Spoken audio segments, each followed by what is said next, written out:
brought you by Silver Pumps and Motors. Top quality और consistent performance के लिए सिर्फ सिल्वर पंप्स नाम याद रखना.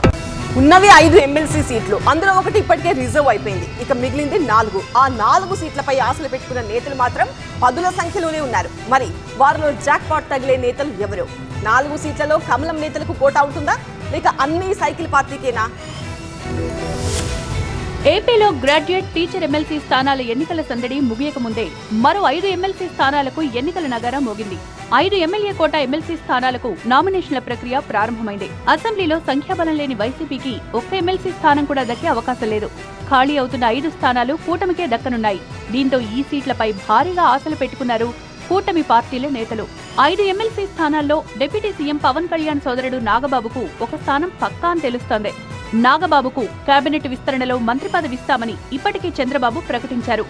మిగిలిన 4 స్థానాలపై ఆశలు పెట్టుకున్న నేతలు అటు చంద్రబాబుతో పాటు ఇటు మంత్రి లోకేష్ ను కలిసి తమ పేర్లను పరిశీలించాలని కోరుతున్నారు. దీంతో అసెంబ్లీ లాబీల్లో ఎమ్మెల్సీ ఆశావాహుల కోలాహలం కొనసాగింది. బీద రవీంద్ర యాదవ్ తో పాటు కొమ్మలపాటి శ్రీధర్, బుద్దా వెంకన్న, బీటీ నాయుడు, దువ్వారపు రామారావు, అశోక్ బాబు, ఏరాసు ప్రతాప్ రెడ్డి, మల్లెల లింగారెడ్డి, రెడ్డి సుబ్రహ్మణ్యం వంటి నేతలు టీడీపీ పెద్దలను కలుస్తూ తమ అభిలాషను వినిపిస్తున్నారు.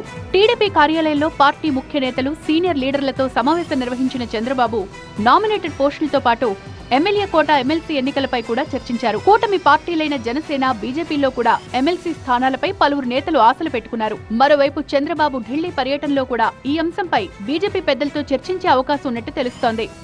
ఏపీ అసెంబ్లీలో టీడీపీకి 135, జనసేనకు 21, బీజేపీకి 8 మంది ఎమ్మెల్యేలున్నారు.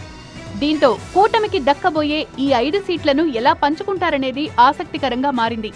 జనసేనకు ఇప్పటికే ఒక బెర్త్ కన్ఫర్మ్ కావడంతో మిగిలిన 4 సీట్లను టీడీపీ తీసుకుంటుందా, లేక వాటిలో బీజేపీకి అవకాశం ఇస్తుందా అనేది ఆసక్తి నెలకొంది. అయితే ఇప్పుడు అవకాశం దక్కని నేతలు నిరుత్సాహం పడాల్సిన అవసరం లేదని భరోసా ఇస్తోంది అధికార పార్టీ. ఎందుకంటే వచ్చే 5 ఏళ్లలో వైసీపీకి ఒక్కటంటే ఒక్క ఎమ్మెల్సీ కానీ, రాజ్యసభ సీటు కానీ వచ్చే అవకాశం లేదు. అందుకే రాబోయే రోజుల్లో అందరికీ అవకాశాలు వస్తాయని టీడీపీ హైకమాండ్ చెప్తోంది.